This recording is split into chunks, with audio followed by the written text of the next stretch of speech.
Welcome to my show. A guest here. His name is Jan Robert. Mr. Jan, how are you doing, sir?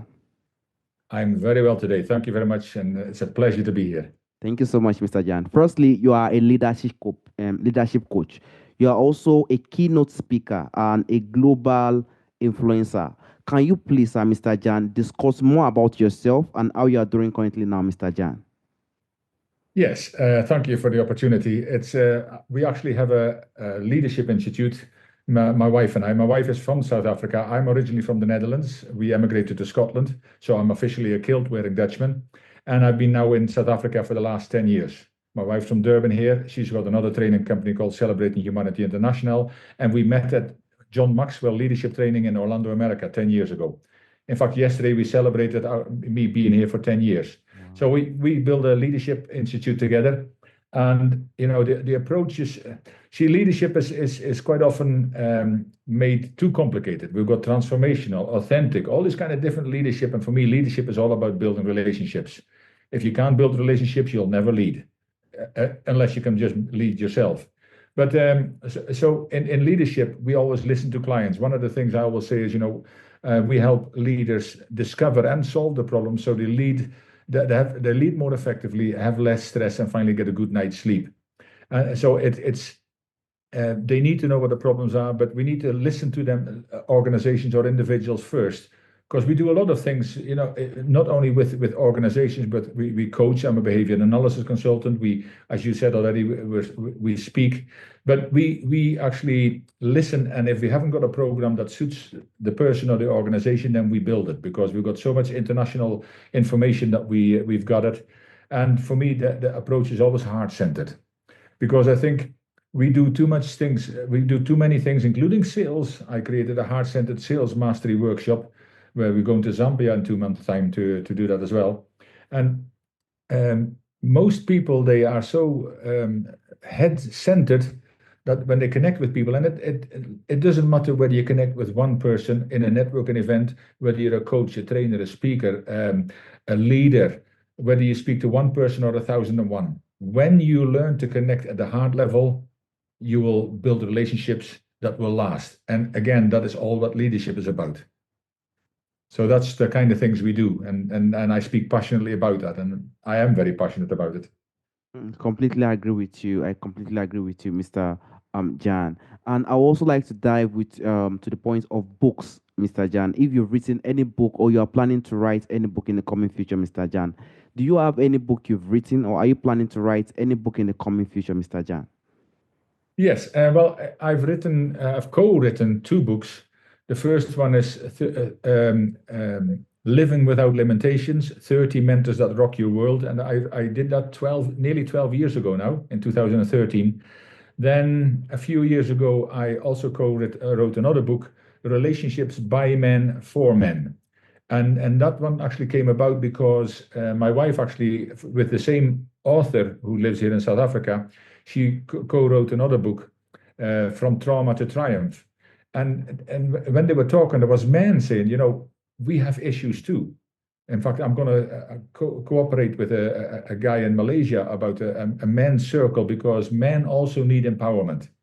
And the thing is, she invited four men uh, a week for 4 weeks to talk about their relationship problems. And that meant that we had to become more vulnerable as well. And says, well, that's something that I need to do anyway.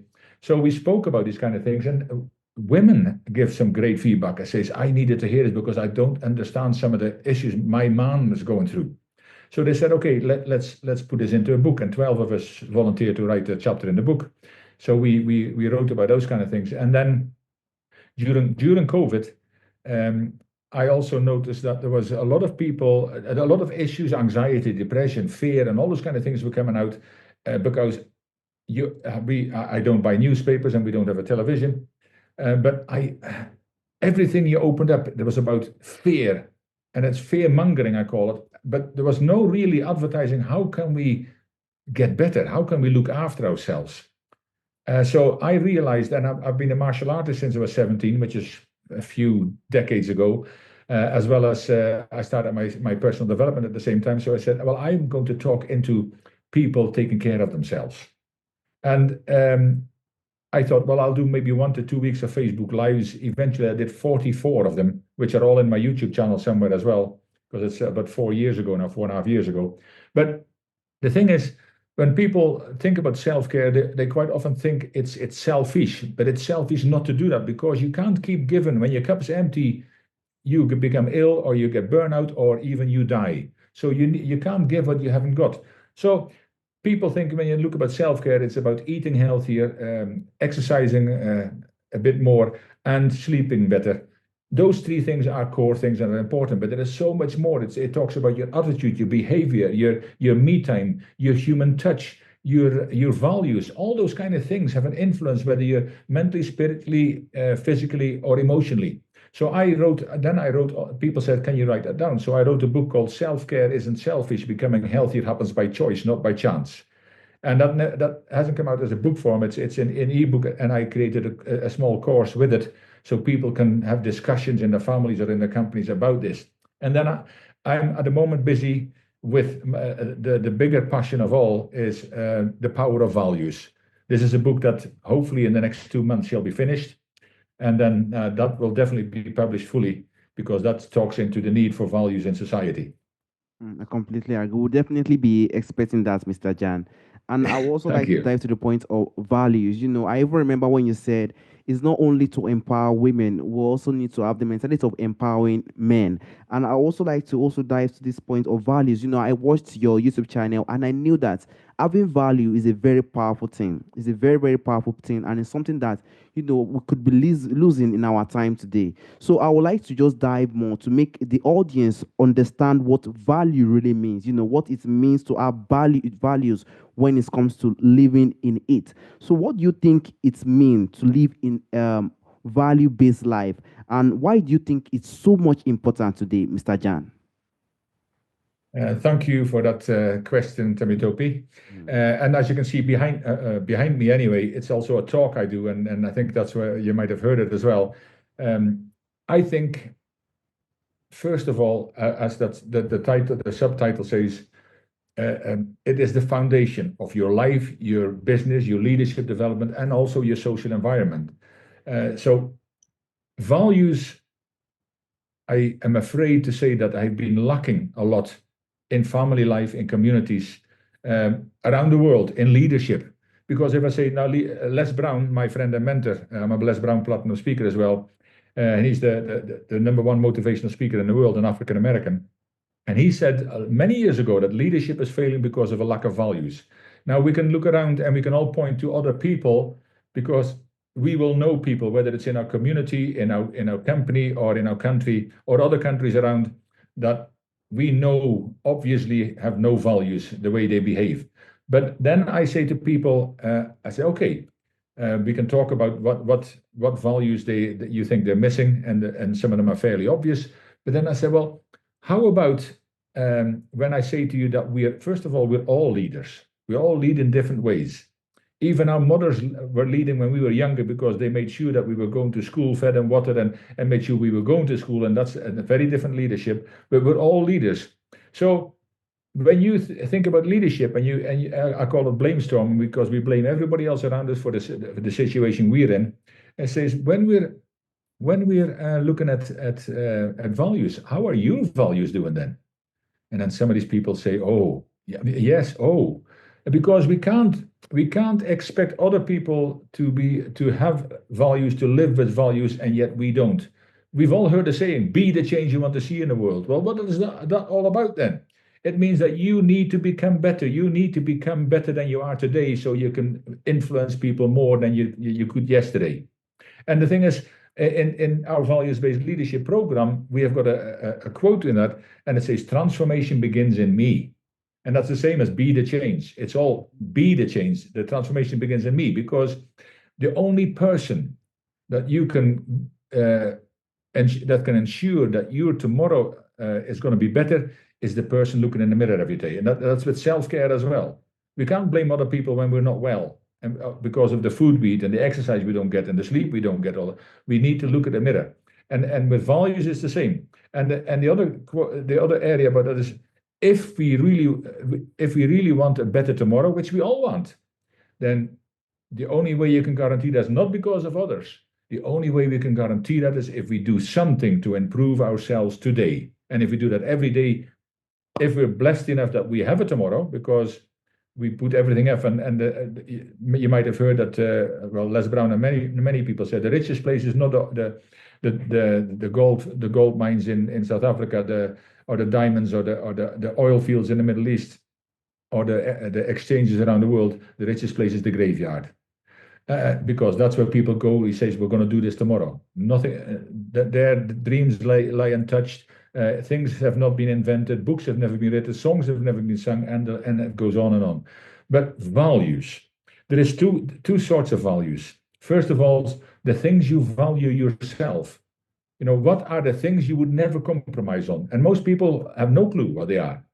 They don't have them. So you need to find them first. And then there is another values, and that could be, well, it could be your family, of course, your religion, maybe even your laptop. That's something you value because you have to work with it, and without it, you can't feed your family. So that doesn't mean you're materialistic, but it's some things you value. Then you have values that are just basic human values. I don't mean these fancy values when you walk into a corporate office and they hang on the walls in the entrance, and most of the people, including the CEO, doesn't even know what they are, but they expect everybody to live with them, or at least make it look good when some client comes in, a potential client comes into the door. No, these are basic human values like listening, respect, forgiveness, restraint, respect. I just mentioned that, hope. Developing people, developing yourself, all these kind of things, ethics, integrity, transparency. These are basic human values that we should all know and understand. And we need to get back to learn these kind of things at every level, in the schools, in the churches, in the corporates, in the countries. And when we learn to incorporate and live those values, and it says the values that matter to you, there's the values that you will never compromise on. And if you stand fast with them, regardless of how much money people put on the table for you to compromise your values, then you will never have to live with regrets. Because you might not be as wealthy as you would like to be, but you can sleep better, and you can live better, and you can look in the mirror and later to other people and say, I am living with values. I've got enough stories that people have been offering things that we turn down because it says, no, that's not who we are. And that has nothing to do with the values-based living or leadership program, but the fact that we live with those values, because we can't practice and we can't teach those kind of things if we don't live them. And I think that's for everybody. If you want people to have respect for you, for example, people always want respect. I say, but do you have respect for them? No, they need to respect me first. No, you can't. You need to give before you can receive. And then I say, well, but I've got a better question for you. Do you actually respect yourself? And most people don't do that. So how can you expect other people to respect you? So this is kind of just an overview of values and why they are important, and why people need to learn to bring them. See, if you haven't got them now, we can't change the past, but we're here now. So if you want to move into the future better, if we want to move into the future more trustworthy than we might have been, or more, we might listen more to others around us. We might have all these values, and we understand them, and we start practicing them, because knowledge isn't power. You need to apply it. So you need to take action. And then when you do those kind of things every day, you build yourself up a little bit.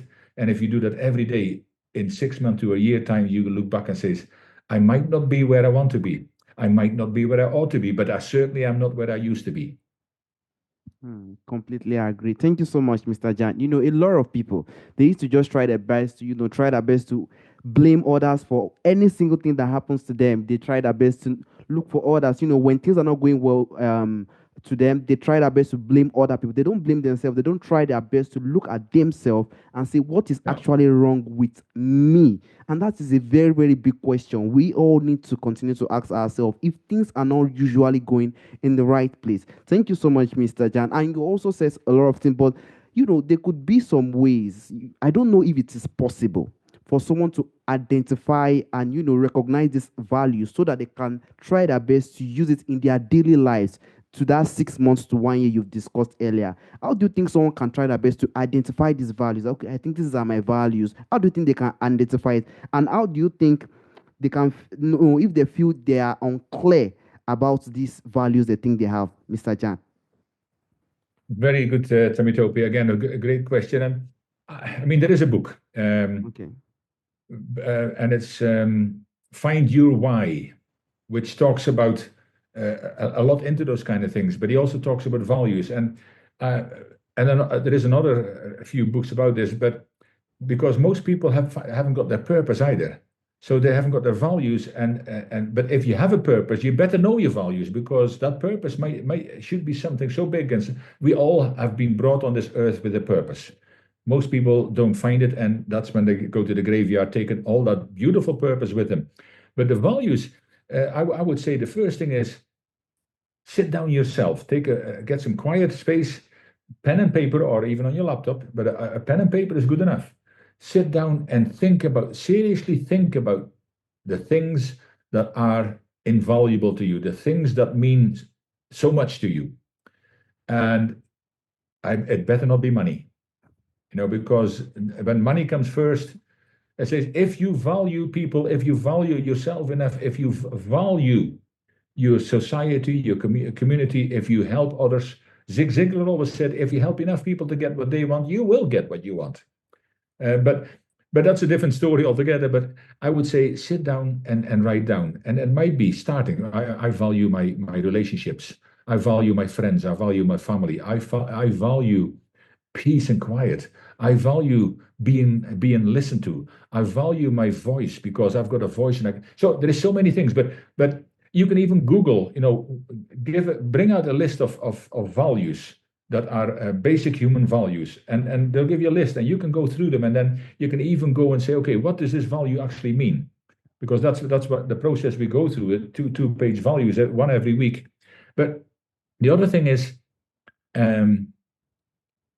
once you start putting pen to paper, these are my values.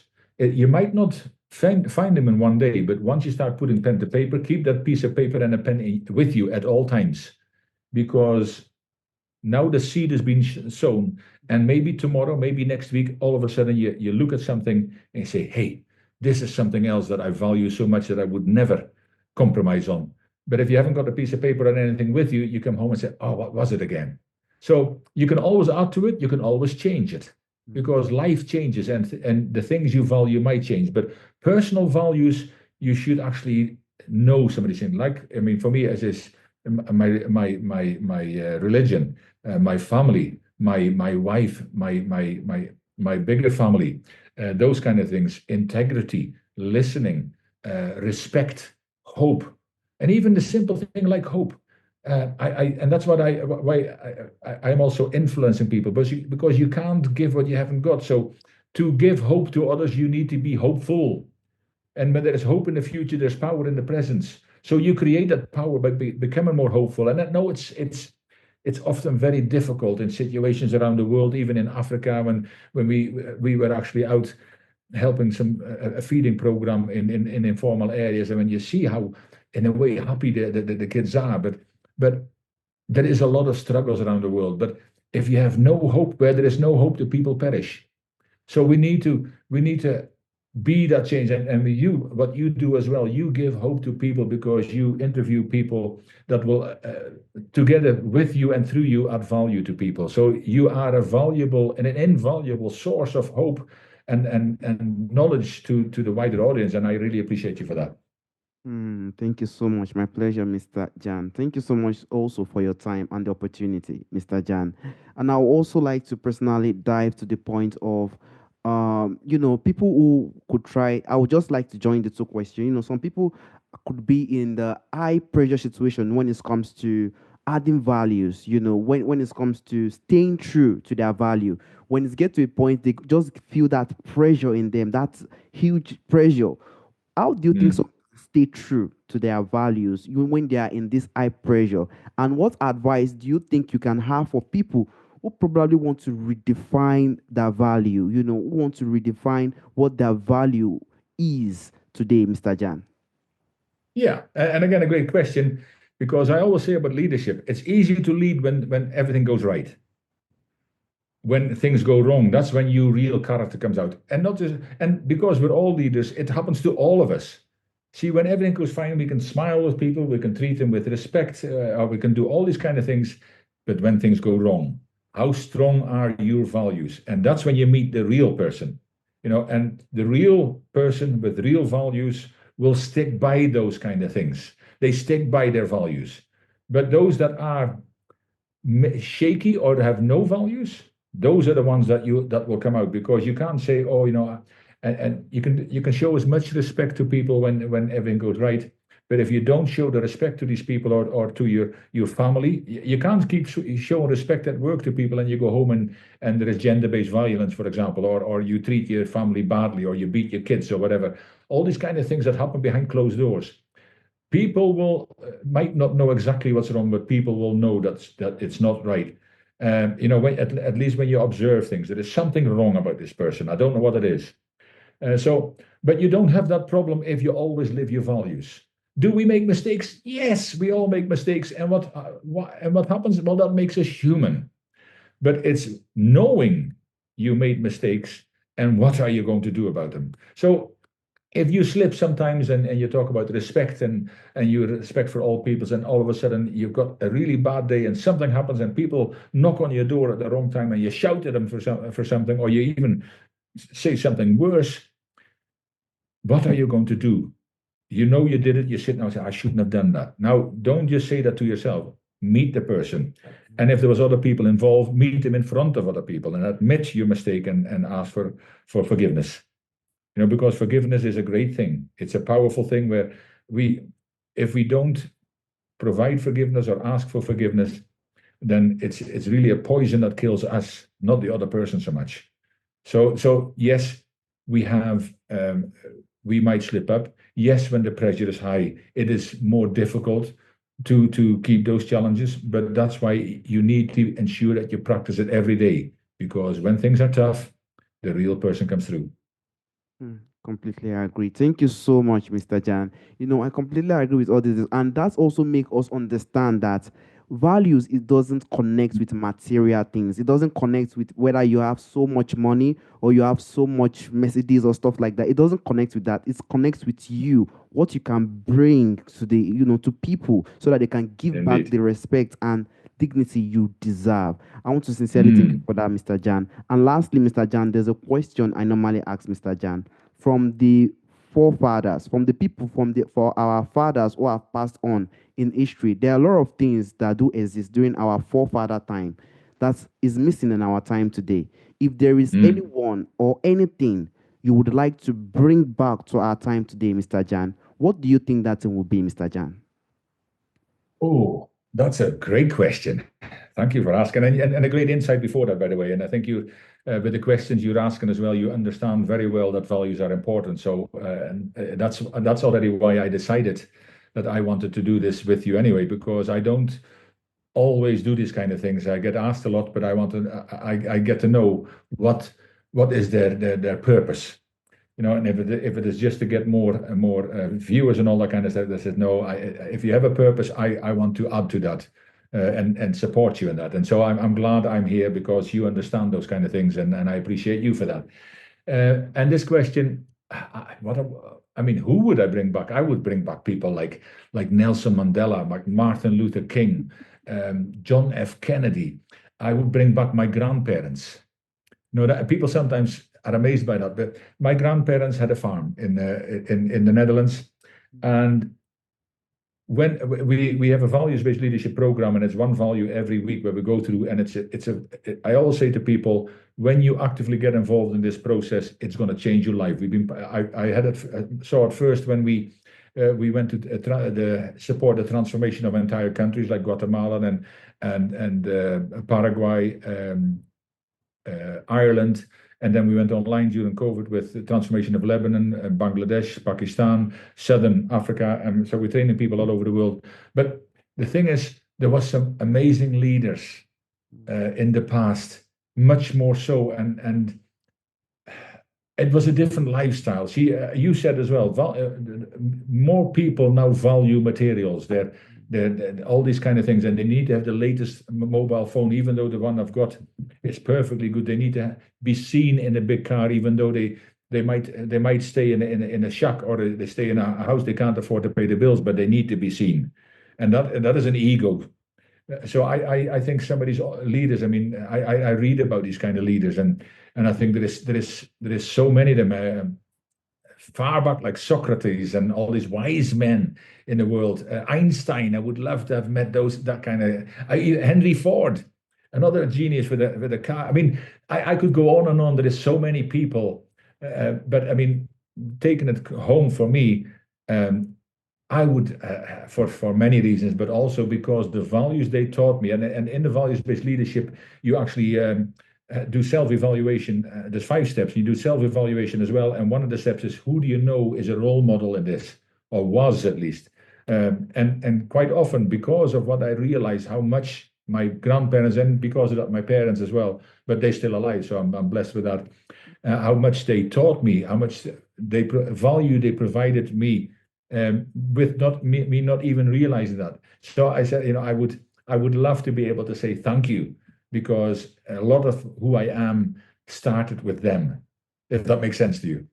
Definitely makes sense. There are lots of people during the historic time that we just wish to have met before they have gone. Even if we have the Mm. opportunity to have to see them again, we are going to just have to do it. I want to also thank you for the opportunity and the time, Mr. Jan. You've given me on speaking on value based on living. Thank you so much, Mr. Jan. And thank you. It's been an absolute pleasure, and I wish you well in the future. And I look forward to stay connected with you. All right, so have a wonderful day, Mr. Jan. Bye bye. Bye bye.